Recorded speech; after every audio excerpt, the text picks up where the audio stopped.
Not very many. When your bars are too wide, you get too spread out a little bit. You spread a little bit too much. Okay, we're going to look at the levers real quick, and then we're going to go to the brake pedal. I'm going to show you some stuff about the new brake. It's very important to have your levers when you put your hands on the handlebars. Put your hands on the handlebars.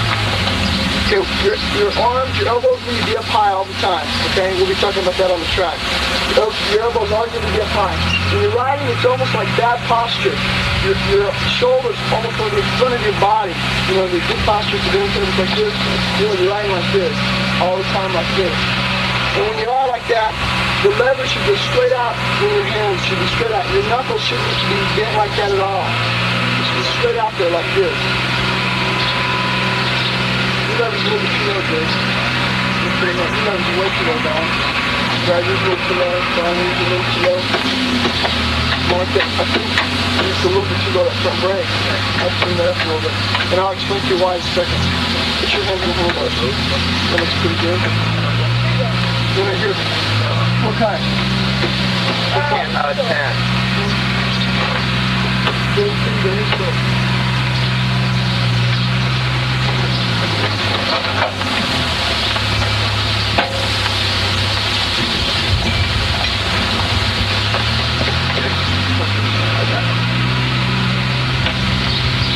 Okay. Can you get that one up? That one right just a little bit. It's pretty close. There's just a little slip a little bit. I'll explain to you why in some 40 seconds. That's alright. That looks good. You need to bring up that front brake just a little bit. Up a little bit. That looks good. Let me explain to you why. Okay. When you might use these tools, yell at me. Mark, 10? There's 10 over there. When you ride, the heel of your hand right here should always be the part that's right on the bar. That should be the force. Your force, the force of the heel of your hand, that's the part that needs to always be on the bar when you're going against something. It should be always the heel. If you get on your bike and you put your heels in your hands, watch this. When you're riding, when you've got that heel in your hand, see, you can even control the bike a little bit with your hands if they're even loose in the bars. If the heel's there, you can control it. But if it's a little bit up too high, like a lot of riders kind of like to ride like this, a little bit too high, it's important to have your elbows out, but not up like this. What happens, the thumb is really the only thing that's got the strength there. You don't have near the strength as you do when the heel of your hand is right against those bars like that. Just with the heel. And then you want to come on straight down with your levers, need to be straight down even with the way your elbow is right there to the front brake. When the heel of your hand is against the bar right here like this. You guys understand that? Everybody put the heel of your hand on that bar. Okay? Then we're going to get back. And then when you go to grab the front brake lever, if you come into a turn, watch out, buddy.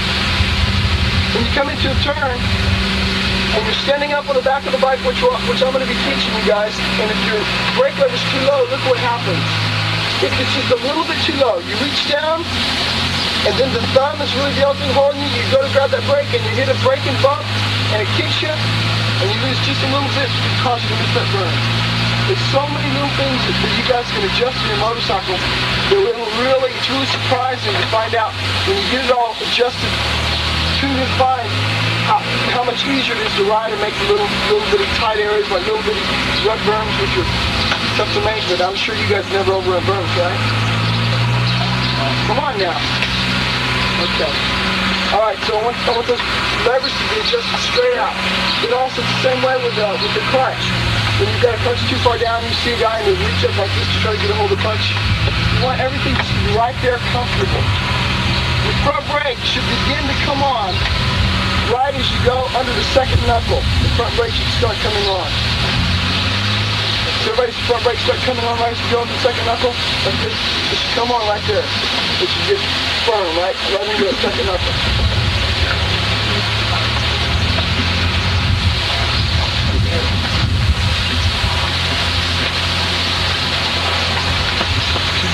Tighten that up. focus on it. You looked kind of muddy there when you were doing it. Well, I got down there. Roger's right here. Brad, the other where's our parts in there? Right,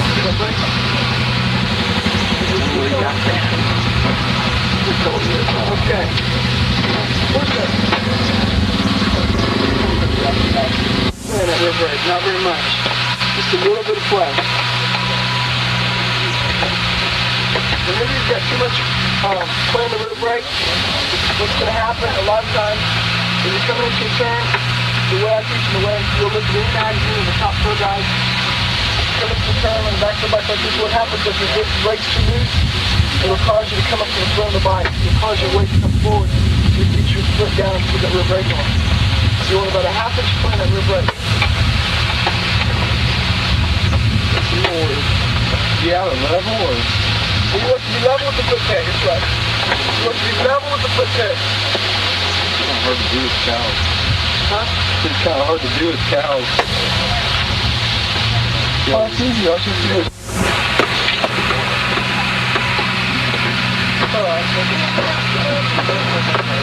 I know, it's all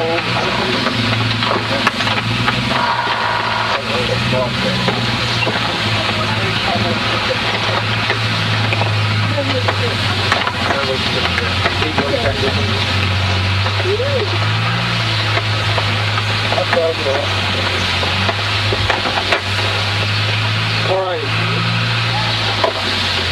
Anybody have any, do you guys have any questions about anything?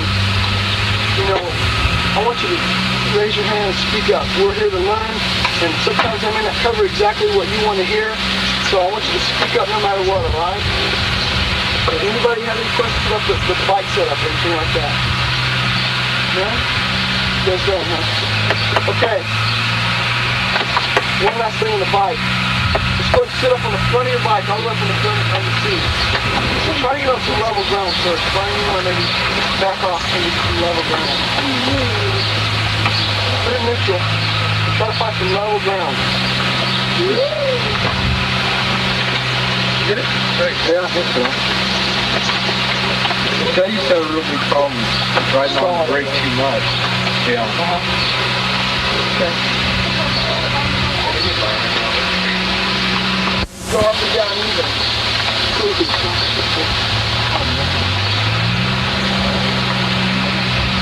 You kind of get the feel of your motorcycle how it's going to work is either this or to go on the track.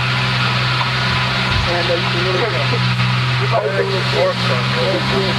That's working. They may have, the seals may be really dirty or something, or they may, come down. Also, don't be cleaning your seals. Yeah. You guys come on over here, both of you. Well done with that.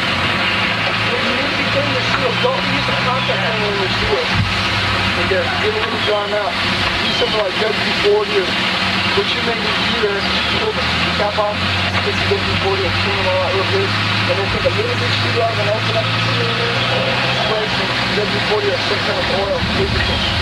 Leave that seal. You guys come over here.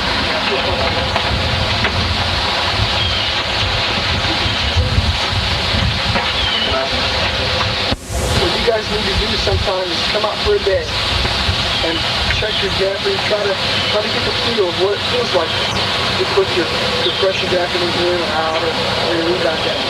You guys understand what that stuff does? You better riders doing, you know what it does? It's really good for you to do that. You shouldn't come out one day and spend one day out here trying to figure out exactly what it makes you feel like when you ride it like that or whatever. Because I want to tell you, sometimes you can go the same speed even though your bike's bouncing around a lot, even though it's not working good. You can go the same speed for 1 or 2 laps.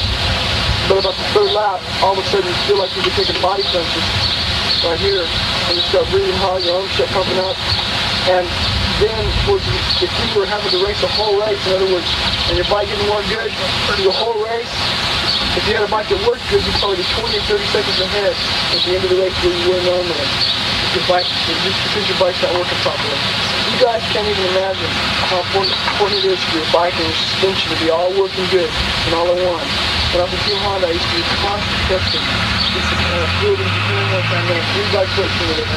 a Calhoun one that has the go games. And it was incredible how much a little change in the shocks would make the bike so much better. Not that I could go a lot faster, but it was a lot easier to go at top of speed. And sometimes that's the difference between a good rider and a bad rider. Or not a bad rider, but the difference between winning and losing. Because you take two riders, they can go fairly the same speed for 1 or 2 laps. But then about the 3rd, 4th, 5th lap, the guy starts kind of getting away from you or something. A lot of times, because your bike's not set up properly, his bike's set up a little bit better than yours is. Come on over here. You guys know the feeling, staying with a guy about 2 laps, and all of a sudden he just pulls a little bit on the 3rd lap, a little bit more on the 4th lap, and you guys know that feeling, don't you? And many times it's because of your bike, it really is. And don't just get it in your head that you're going to go out and make up for it by riding hard. That's good to do. Don't get me wrong, that's good to do after you set your bike up the best you can. But you need to get these things set up the best you possibly can, because nowadays suspension is so important. It is so important. The limit of the travel is pretty much 12 inches now. Nobody's going over that. But what they're doing, they're trying to perfect it all the time, getting it a little bit better. So there's nothing wrong with you guys trying to figure it out too. And then, of course, if you start riding for a sponsor, if you ever got on a factory team, they expect you to know what's going on. One time we went out testing, and the Japanese guys were out there, and we had 2 pair of forks. And we came in, we rode the bike with these set of forks on there. They came in, there's 3 guys, me and 2 other guys in Team Honda. We came in, they switched the forks on us, and then we went back out, and they said, what's the difference? And we gave all our pictures. They were the same forks, same exactly. They want to know who we were talking about. So it's just something you guys need to know, and you need to understand how the suspension works and what it does. Where's the best place to practice for, if you're trying to dial in your rebound, say, your rear shock? A lot of times the best place is like coming into a corner that's really rough, where the bike's going to be kicking you really hard. That's when you can really tell. Also accelerating out, Double jumps, are really good to have suspension testing, because a lot of times double jumps yourself, you may be a little bit off on the bike. It's really good to maybe like a big jump, check on a big jump, and then those little small bumps. And you want to compromise right in the middle. You want to try to get your bike where it works good on a bump of them, but not. You're never going to get it to where it's perfect on line. It's always going to work halfway on a bump of them. If you get your suspension so soft that it works straight over the small bumps, when you get a big jump, it's just going to go like that, bottom out. Kick up. So you've got to compromise, you guys. It's a total compromise. You've got to make up with it by your riding style. We're going to be moving along pretty quick today, too, Vincent, because it's a one day, so I want you guys to ask real quick. Speak up if you got anything, okay? Okay. All right, there's something else. Before we get into the riding technique.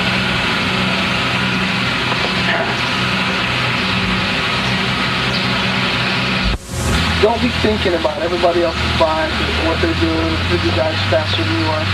I mean, when you go there, you think about what you need to do. You think about what you want to do. You get your start line cleared off. Don't even look around, because there's a lot of mental head games going on in the start. And then next thing you know, you're looking at that guy, oh no, there's that guy that beat me last time.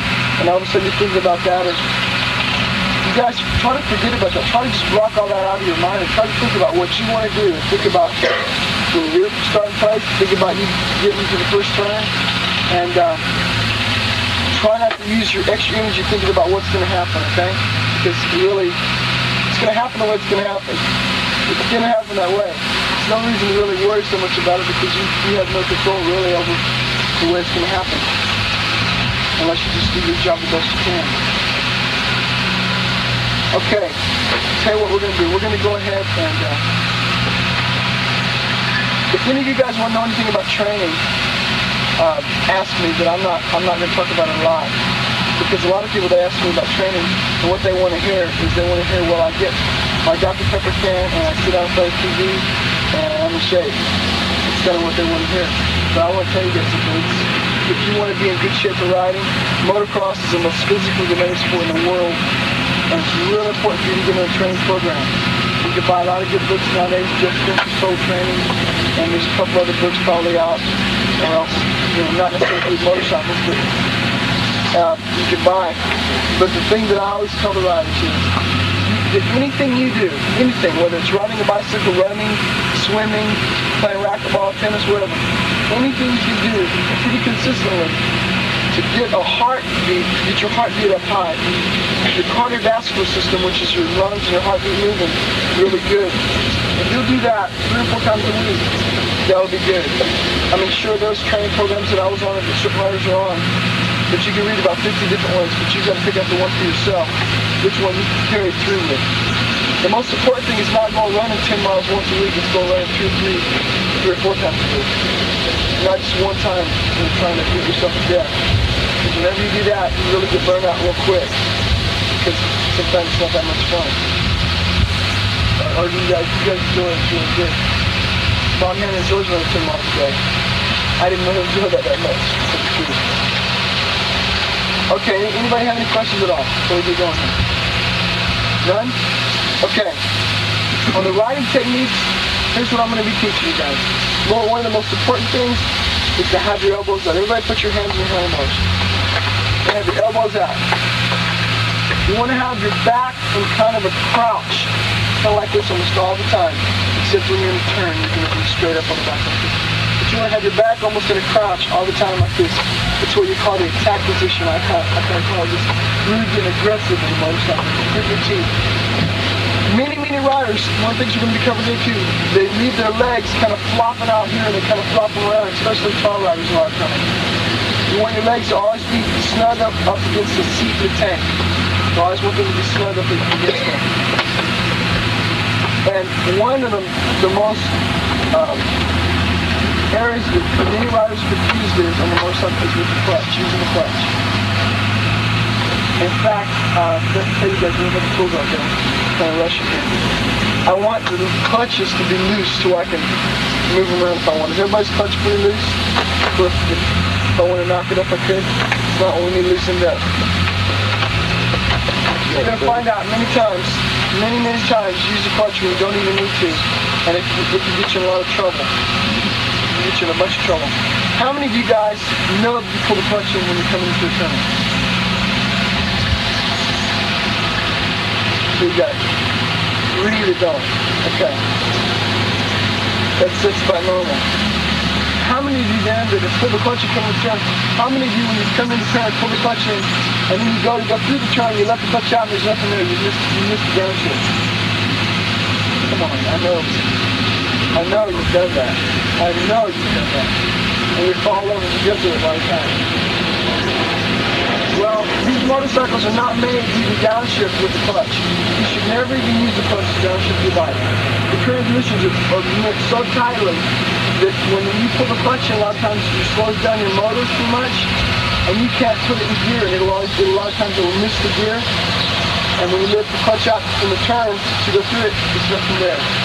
You never want to pull the clutch in coming into a turn, maybe not until the very end of the turn, if it's a real tight turn, or going out of the turn you want to use it to pop it, to get the power to shoot you out. But coming in, it's a very misunderstood thing, and I know there's a lot of the teachers that say to use it all the time, and I agree, it's important to use it, but there's a right time and a wrong time to use it.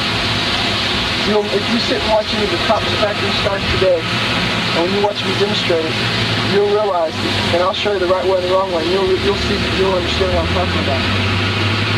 And especially when it gets to be really rough and bumpy, when you go to grab that clutch, what it does, it loosens up the rear wheel. In other words, the rear wheel is no longer connected with the motor to slow you down, help you slow down. The compression of the motor helps you slow down. You guys understand that, don't you? And whenever you pull the clutch in, then you have nothing helping you slow down other than the rear brake, and a lot of times you can't control that really good. And when you hit bumps, your bike wants to go sideways like this a lot. It wants to bounce around a lot. It's going to be really important not to keep touching that thing for a while. We're going to work on that now.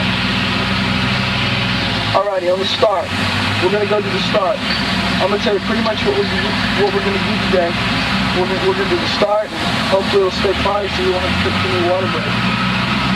Do the start, and then we're going to go to a turn. We'll be on that turn for probably an hour and a half. Really getting you guys working on the turn, understanding what it really means to be able to come into turn really fast, be aggressive in the charge. You better riders that already have the basic techniques down, I want to see you guys giving me 110%. Really trying to charge in as hard as you can, and really learning how to be harder on the front brake and the back brake together, and how to really throw your bike in the turn. Whereas the more novice riders, we're going to be working on a lot of the basic techniques to get you going.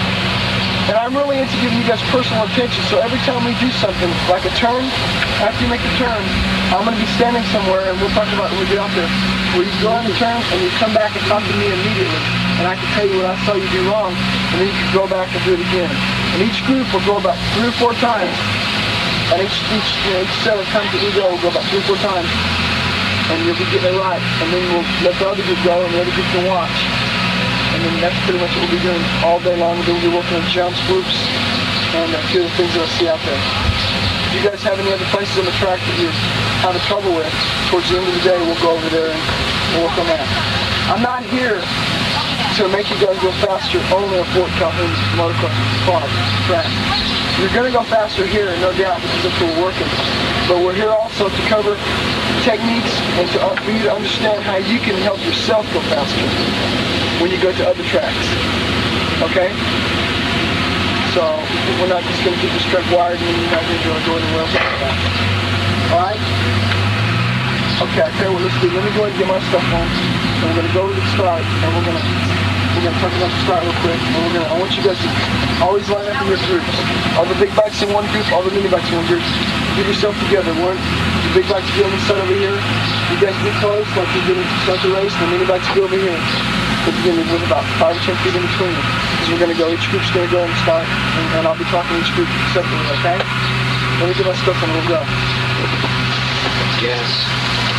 Yeah, if you watch a lot of the top riders, they start with one foot on the peg around that, don't you? I think it's real important to start with the left foot on the peg. It's real important to get used to that. Because a lot of times, the starting area, you'll come off and you'll need to shift right away to one gear. If you feel more comfortable with 2 feet, that's okay also. I start with 1 foot on the ground, behind my peg, okay? 2 fingers on the clutch. Remember, you want those elbows to be up. Now, one of the most important things is, on the gas, you do not want to be gripping the throttle whenever the car goes sideways. Whenever that car goes sideways, man, you want to be on that gas. Whether it's wide open or 3/4 throttle or maybe half throttle sometimes. Okay? That's one of the most important things you're going to want to be doing. You always want your weight to be as far up front of the bike as you can. And you can control how the balance of the weight is in your motorcycle by the movement of your body, like this. You always want your butt to be up on the front, all the time. Now, if the ground's a little bit muddier, maybe, like right here, maybe instead of being like this, you want to be more like this. But you still want your body, or your bottom part of your body to be up on the front right here. Because if the bike is sideways, you'll be able to control it a lot better. Okay? You never want to be sitting right here. Spot, never. That's it, okay? How many of you guys get pretty good starts? You guys get pretty good starts on those Yamahas? I don't. I'm just kidding. I got a house for you guys sometimes, okay? Okay. What I'm going to do is, I'm going to be standing out here after I demonstrate. And I'm going to point at you with my left hand. And when I point at you with my left hand, I want you to put your bike in gear. And when I put my right arm up, I want you to go ahead and turn the throttle, and when I go like that, you guys go. We'll go as much at a time. I want you to remember something. It's very important not to put your bike in gear too soon. A lot of riders, they put their bike in gear with 30 seconds or a minute before the start is, and you never want to do that. You don't want to put your bike in gear until the very last minute. That clutch is working a long time, it'll get hot, and the bike will start grabbing, and then when you take off, it'll slip a lot of times. So you want to always wait, especially the 500. You guys want to always wait till the very last minute before you put it in gear. You should always keep it neutral as long as possible. So when you come back even here, when you come back to line up again to do the start, you should put it right back in neutral. Okay? It's real important, though, when you go ahead and put it in gear to make sure you've got it in gear. Check. Tell us to punch it, check you got in gear, get everything ready to go, then crawl from the front of that bike, get prepared to go on that start, alright? Okay, let's see. How much wheel spin should you have? I've heard a lot of people say they like lean a lot forward and have their weight off the bike, off the back of the bike. Well, off the very first part of the start, you're going to want some wheel spin. And then after that, you know, you want to kind of control it. You don't want a lot of wheel spin. Actually, I'm sure you've read this also too. The perfect traction is when your front wheel's off the ground about that high, okay? But as soon as you jump off the line there, Jim, I'm glad you asked that question. As soon as you come off the line, you're going to want to move your weight to the back of the bike. I saw a picture of Sacramento, the Ron Lachine, the brand new picture, the brand new Sacramento, Ron Lachine. He was coming up to start, and Mark Barnett was over there too, and those guys were on the back fender. Ron Lachine's butt was past the seat, it was back here. Way back here. So I want you guys, when you come out here, by the time you get out here, man, you should be on the back part of this motorcycle. And if it's you know, wheeling too much, then maybe you're going to have to adjust your weight a little bit, maybe bring it up a little forward. But the 125s especially, and 250s more than likely, you'll want your weight way back here. The 500, maybe not. Maybe you want the weight up here. That thing, it's got so much power. Kawasaki is really, 500 Kawasaki is really seems to have a lot of the front end, which is good.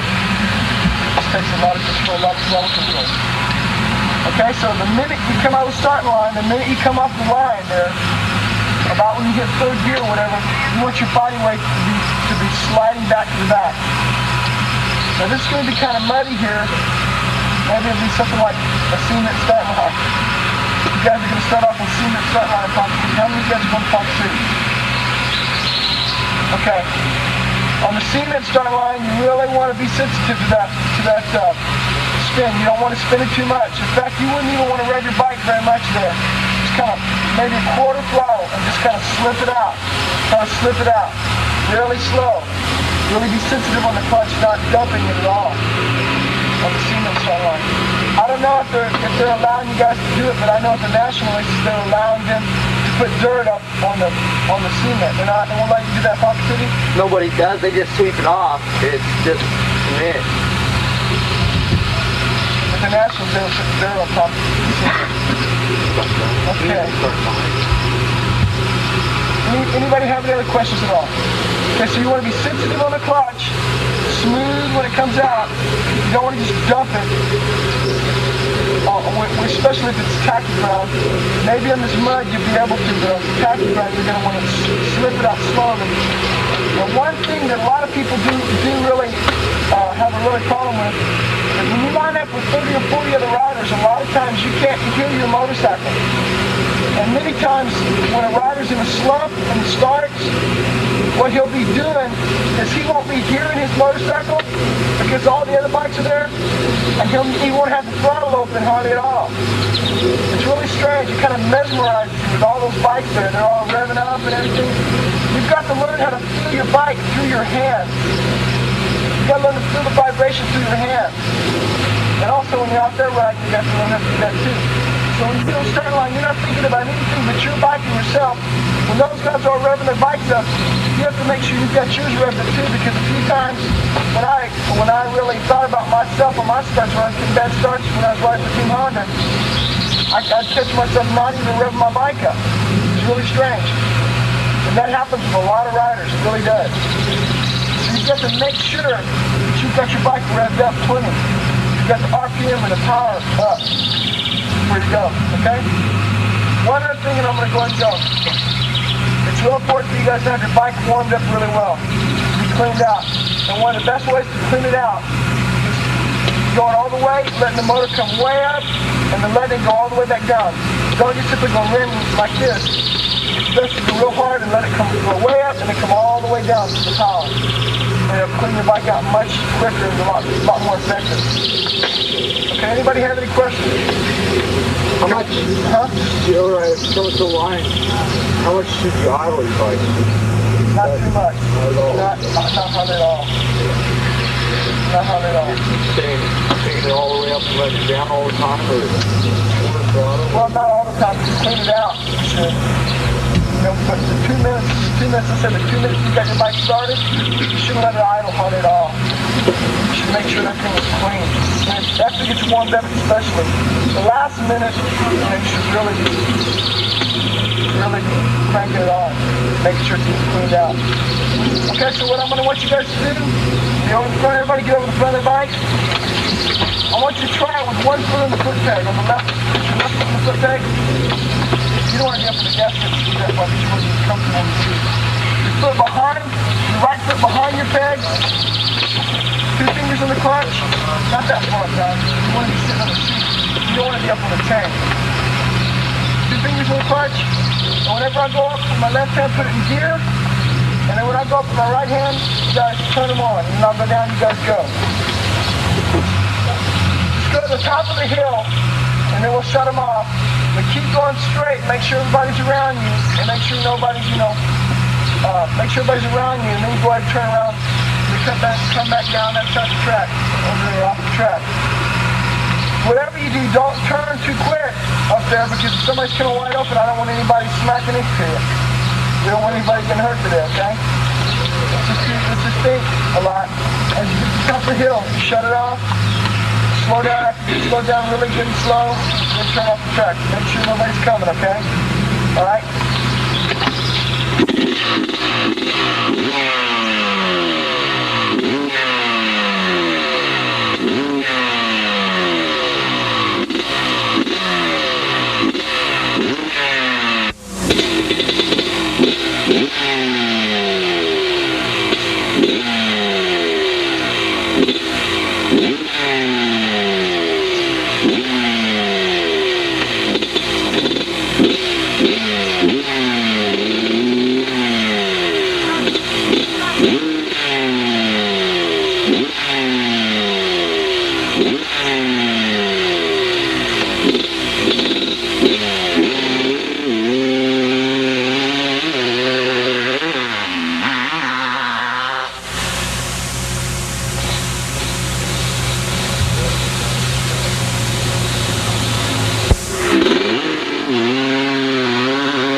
So I got that new tire on it. Huh? So I put a new tire on it. Okay, let's go and crank them up.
Go and crank them up again.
I knew.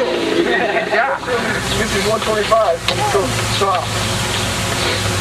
Okay, you guys have any questions before we go on the first turn? You know, the start is something that's not really a big difference, but I just want to watch and see if you guys. But yes, the start is about if you get ahead of some rider that's got a tough time passing you, we'll get the start. It starts a lot of periods, guys. It's a lot of head games, isn't it? You know it is. It's a lot of head games because you know what?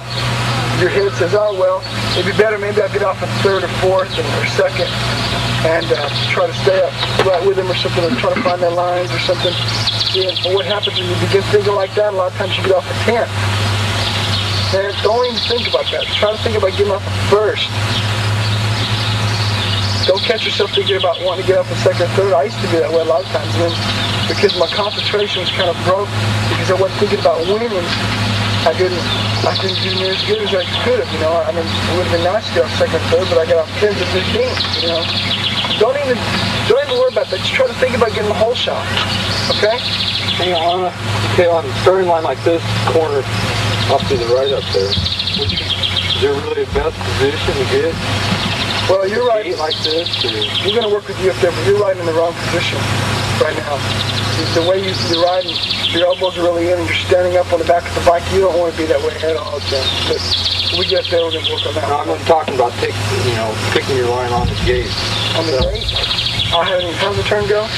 No, right. I'm saying picking your position on the gate with turn coming up there off to the right. I would say probably somewhere there. Which is the best spot? Right towards the center. Yeah. That's what I haven't seen it, but the way you're telling me. No. Way inside wouldn't be good.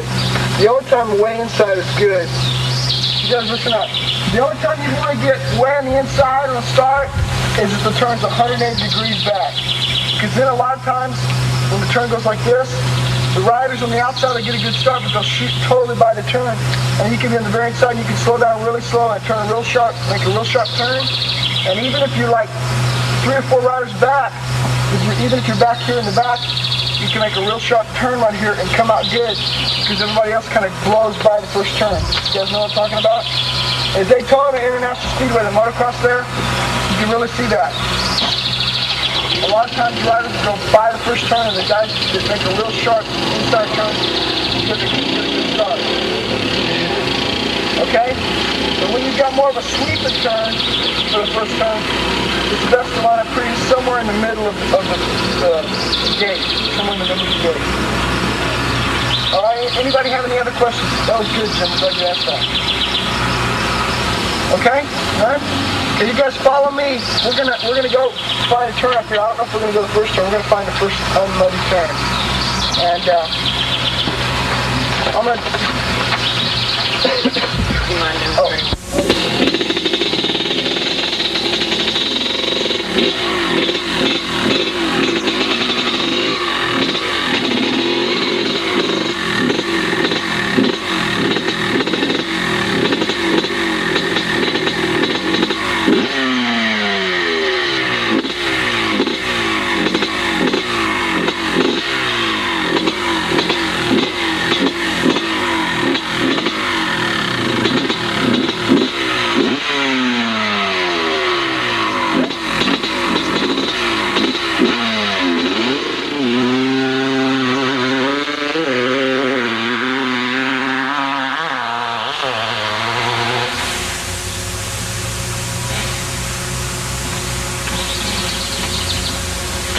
that back here when it comes to ground, more than likely it'll go sideways and spit me off.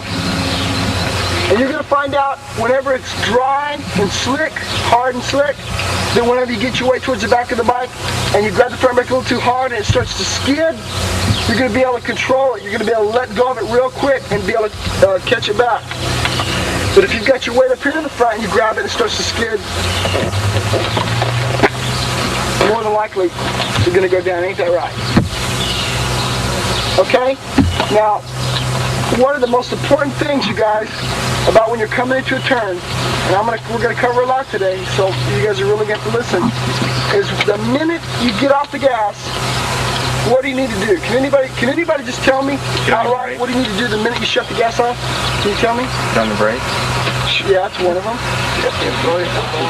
Huh? Well, no. You wouldn't want to load your hold on so you get in the turn. There's about 4 things you need to do right away when you shut the gas off. That's one of them. I'll go ahead and tell you. The minute you shut the throttle off, you should go to the front brake. The throttle should be like you're opening a doorknob. Never with your whole arm like this. It's like you're opening a doorknob. Look at this.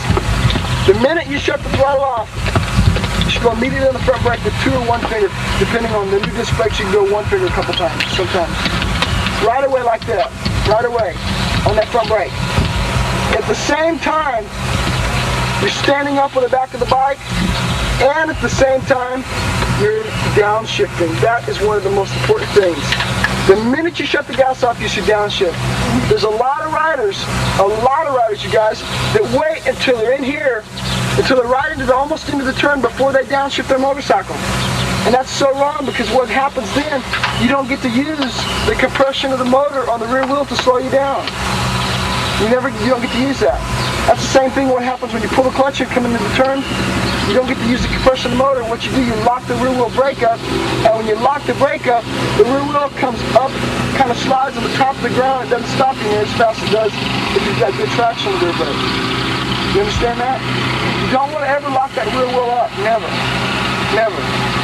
The only time you may want to do it is if the real little tight turn. You may want to try to slide around, but that'd be the only time.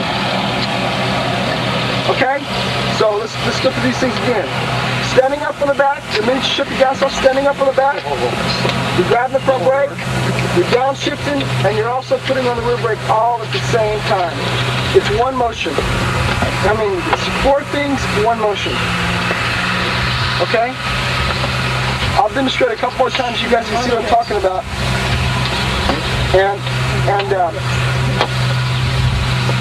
I want you to start trying to get a feel of that front brake. If you don't use the front brake too hard, I can guarantee you when you start using it hard, you're going to come in this turn, you're going to be going so slow by the time you get to the turn, it's going to disappoint you. If you come in this turn and you grab the front brake hard, you're going to get slowed down right there. You know what that tells me? That tells me that you can leave the gas on another 10 or 15 feet. You understand that?